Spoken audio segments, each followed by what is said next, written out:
अस्सलामुअलैकुम व्यूअर्स, मैं हूं अमर सुमरो। आज फिर से लॉ ऑफ टॉर्ट के एक नए टॉपिक के साथ हाजिर हुए हैं।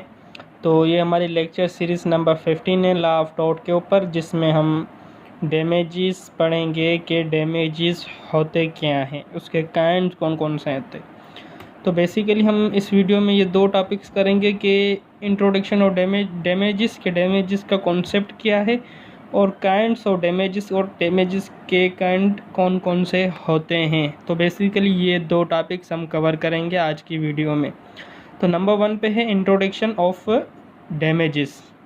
तो जनरली बात करें कि डैमेजेस मीन्स कि इंजरी या हम किसी को नुकसान पहुंचाना, किसी को इंजरी पहुंचाना, that is a damages and general concept. But according to law of tort के मुताबिक जो डैमेजेस है उसकी मीनिंग है कंपनसेशन। जो इंजरी आपको पहुंची, जो हार्म आपको पहुंचा, उसकी कंपनसेशन जो आपको मिले, उसका जो हर्जाना आपको मिले, that is a damages in law of tort. तो डैमेजेस जो है प्राइमरी रेमेडी है। अगर आपको कोई भी रॉन्गफुल एक्ट की वजह से इंजरी पहुंचती है, डैमेजेस पहुंचते हैं, तो प्राइमरी जो रेमेडी है वो है कंपनसेशन, वो है डैमेजेस। तो डैमेजेस और legal damages is the amount of money paid to the aggrieved party to bring them back to the position in which they were before the tort had occurred। तो simply जो damages हैं या legal damages जो पे किए जाते हैं, जो हर्जाने की सूरत में दिए जाते हैं, वो होते हैं in the form of money.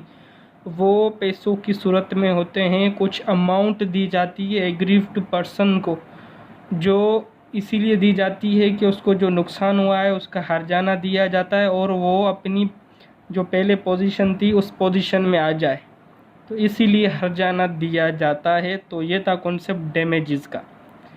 तो अब आते हैं काइंड्स ऑफ डैमेजेस। तो नंबर 1 पे हमारे पास काइंड है नॉमिनल, नंबर 2 कॉन्टेम्प्टस, नंबर 3 पे है सब्सटेंशियल डैमेजेस, नंबर 4 पे एग्जेम्पलरी और पेन्यूटिव डैमेजेस, नंबर 5 पे है damages of mental shock, number 6 पे है लिक्विडेटेड डैमेजेस, नंबर 7 पे है अनलिक्विडेटेड डैमेजेस। तो हम स्टेप बाय स्टेप ये 7 काइंड से डिस्कस करेंगे। नंबर 1 पे है nominal damages. Nominal damages simply के जो वो डैमेजेस जो प्लेंटिफ को अवार्ड किए जाते हैं जब प्लेंटिफ का जो इंजर्ड पर्सन है उसका लीगल राइट इन्फ्रीज हो, उसका लीगल राइट वायलेट हो, बट उस वायलेशन से, उस इन्फ्रिजमेंट से उस पर्सन को कोई रियल लॉस ना हो, कोई ऐसी डैमेजेस ना हो, रियल डैमेजेस, एक्चुअल डैमेजेस ना हो। For example in case of trespass में क्या होता है, एक पर्सन जाता है दूसरे की परमिशन के बगैर उसमें प्रॉपर्टी में घूम फिर कर फिर वापसी आ जाता है, तो उसमें उस पर्सन को कोई नुकसान नहीं पहुंचा, एक्चुअल काज नहीं हुआ। तो इन केस में जो है ट्रेसपास हो गया, तो ऐसे काज हैं, ऐसे लीगल राइट वायोलेट होते हैं, उसमें नॉमिनल डैमेजेस दिए जाते हैं।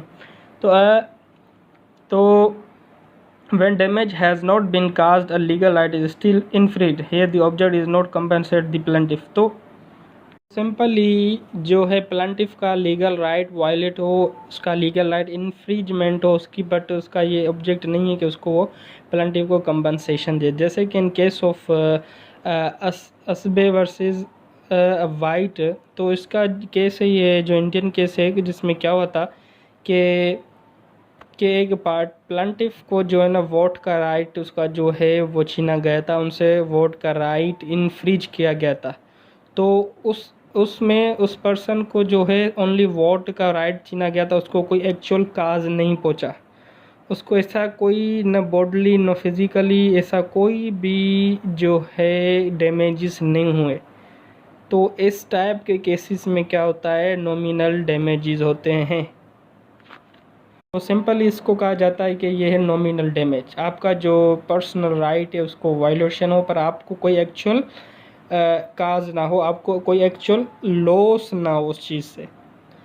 नंबर 2 पे है कॉन्टेम्प्टस डैमेजेस। कॉन्टेम्प्टस डैमेजेस को हम इग्नोमिनियस डैमेजेस भी कहते हैं। In this type of damages, the court recognized that the right of plaintiff is violated, but to show that that the suit brought by the plaintiff is of such a nature that is only wasted the time of the court. The court award a small amount to the plaintiff as a damages. Simply contemptuous damages वो damages हैं जिसमें आपके right की plaintiff के right की violation हो, उसके right की इन्फ्रिजमेंट हो। तो आप वो कुछ ऐसी नेचर का केस होना चाहिए जो कोर्ट का टाइम वेस्ट करे कोर्ट का। तो उसमें जो है स्मॉल अमाउंट प्लांटिफ को दी जाती है, कुछ ऐसी नेचर हो जो हम जो है हरू भरू कोर्ट में जाएं, हरू भरू जो कोर्ट में जाए। ऐसा तो कोई केस था ही नहीं, कोर्ट के बाहर भी सॉल्व हो सकता था, बट उस ऐसे नेचर के कोई केस हो तो उसमें स्मॉल अमाउंट दी जाती है प्लांटिफ को।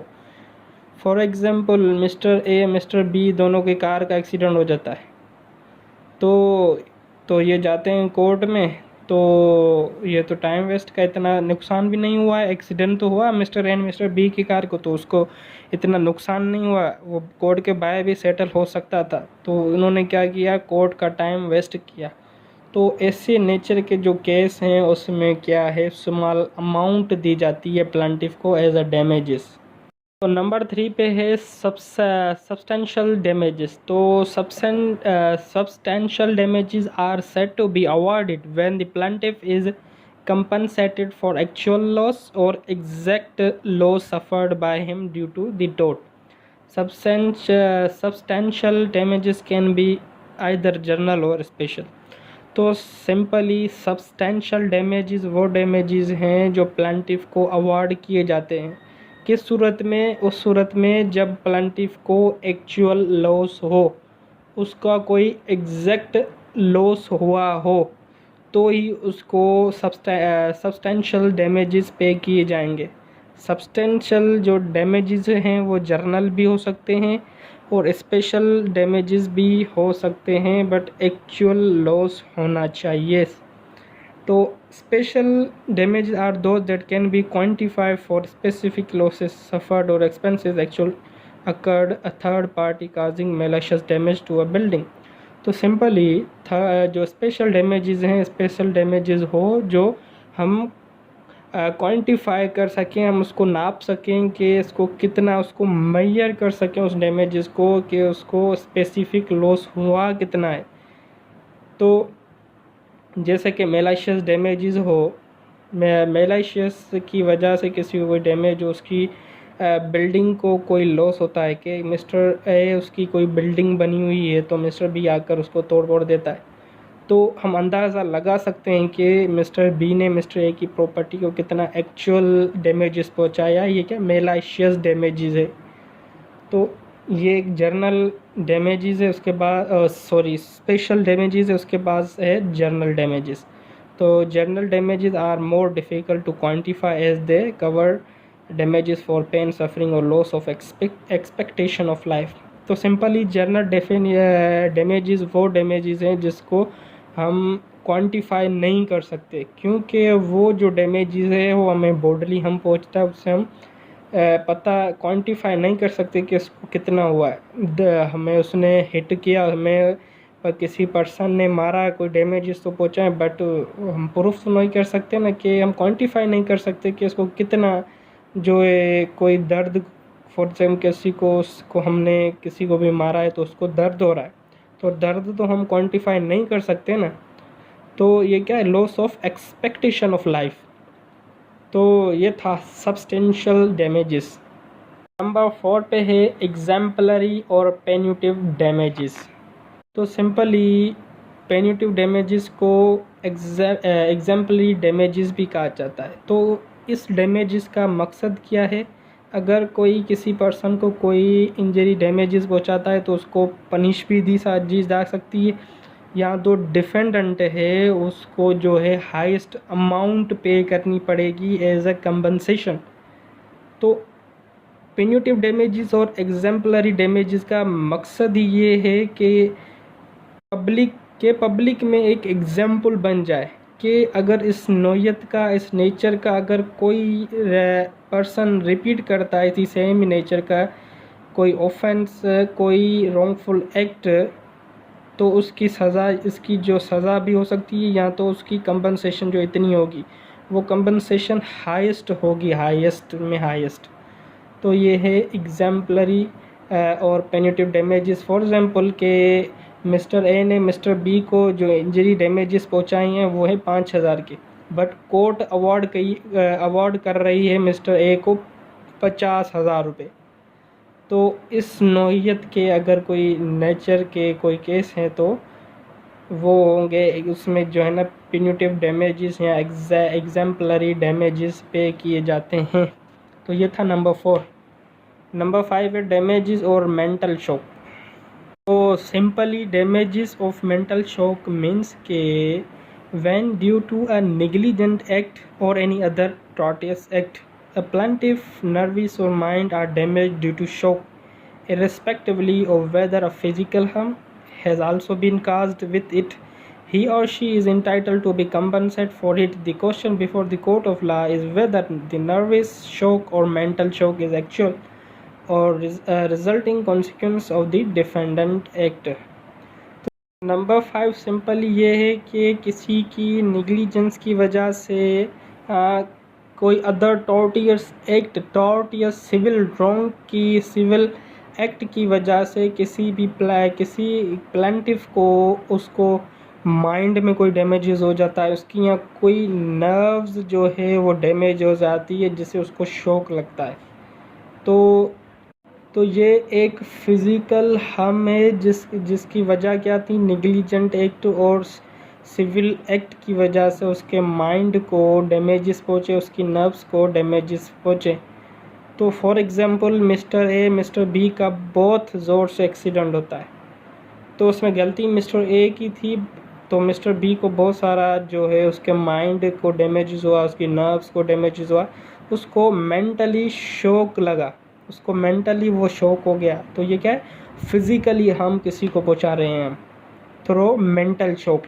तो उसमें भी कंपनसेट के लिए क्या है, एंटाइटल्ड है, और कोर्ट में उसको ये प्रूफ करना पड़ेगा कि ये जो भी फिज़िकली हार्म हुआ है या ये जो मुझे जो हार्म पहुंचा है, जो डैमेजेस पहुँचे, ये डैमेजेस जो हैं मेंटल शॉक और नर्वस शॉक है मेरे, उसकी रिज़ल्ट में जो है डिफेंडेंट के एक्ट की वजह से जो है मुझे ये नर्वस शॉक पड़ा और मेंटली शॉक हुआ, उसमें मिस्टर बी की गलती थी। तो ये था कॉन्सेप्ट इसका number 5, damages of mental shock. अगर आपको मेंटली कोई डैमेजेस पड़ते हैं तो उसमें भी आप एंटाइटल हैं कंपनसेशन में, वो आपको कोर्ट में प्रूफ करना पड़ेगा कि आपको इस एक्चुअल जो निगलिजेंट एक्ट की वजह से जो है ना आपको नर्वस शॉक पड़ा है और मेंटली शॉक हुआ है। नंबर 6 पे है लिक्विडेटेड डैमेजेस। तो liquidated damages are those in which the amount of compensation which has to be paid to the injured party is pre determinant. तो सिंपली लिक्विडेटेड डैमेजेस के वो डैमेजेस जिसमें जो इंजर्ड पर्सन है उसको नुकसान तो हो, बट वो डैमेजेस प्री डिटरमिनेंट हो, वो जो डैमेजेस हैं पहले ही तय किए गए हों कि अगर ऐसा कुछ हुआ, ऐसा कुछ इंजरी पहुंची तो आपको इतने पैसे जो हैं एज अ डैमेजेस देने होंगे, कि ये प्री डिटरमिनेंट किया हुआ है। तो ये मोस्टली अमूमन कॉन्ट्रैक्ट एक्ट में होता है। जब हम कॉन्ट्रैक्ट करते हैं, मिस्टर ए मिस्टर बी से कॉन्ट्रैक्ट करता है, तो उस कॉन्ट्रैक्ट में ऑलरेडी वो मेंशन कर देता है कि इन केस अगर ये चीज़ हुई तो आपको इतने पैसे देने होंगे, अगर ये डैमेजेस हुआ तो आपके इतने पैसे पे करने पड़ेंगे, इतनी कंपनसेशन देनी पड़ेगी। तो उसमें वो कुछ कंडीशन रख देते हैं। तो अगर वो कंडीशन आप जो है इन्फोर्स करवानी हो तो उसके लिए आप कोर्ट में जाएंगे। अगर इन्फोर्समेंट आप नहीं करवा पा रहे तो जस्ट कोर्ट क्या करेगा, उस कंडीशन को इन्फोर्स कराएगी। तो वो डैमेजेस जो हमारे को थ्रू कॉन्ट्रैक्ट मिले, जो हमने तय किए हुए हैं डैमेजेस, वो होते हैं लिक्विडेटेड डैमेजेस। नंबर 7 पे है unliquidated damages. Unliquidated damages are those damages which are not predeterminate। जो अनलिक्विडेटेड डैमेजेस हैं वो डैमेजेस हैं जो हम पहले तय नहीं करते, क्योंकि जो अनलिक्विडेटेड डैमेजेस हैं वो अवार्ड करती है court in case of tort. तो टॉर्ट में तो ये सिविल रॉन्ग ही अचानक हो जाता है, जो दोनों पार्टी होती है आपस में तो नहीं जानती, तो उसका जो है इंसिडेंटली कोई एक्ट हो जाता है, कोई रॉन्गफुल एक्ट हो जाता है, एक्सीडेंट हो जाए, तो दोनों तो आपस में नहीं जानते, कोई भी निगलिजेंस कर रहे, कोई भी डिफेमेशन कर दे किसी को या किसी के ट्रेस पास कर दे, तो उसमें कोर्ट अवार्ड करेगी कंपनसेशन, क्योंकि उसमें दोनों पार्टीज़ आपस को नहीं जानती। वो कोर्ट जाएगी, उनको ना ही प्री डिटर्मिनेट किए हुए थे डैमेजेस के, अगर ये हुआ तो ये देंगे, तो उसमें वो कोर्ट में जाएंगे, कोर्ट अवार्ड करेगी कंपनसेशन। तो ये है अनलिक्विडेटेड डैमेजेस जो हमें टॉर्ट में मिलते हैं। तो ये था हमारा आज का लेक्चर। इंशाल्लाह मिलते हैं नेक्स्ट लेक्चर में, जब तक के लिए अल्लाह हाफिज़।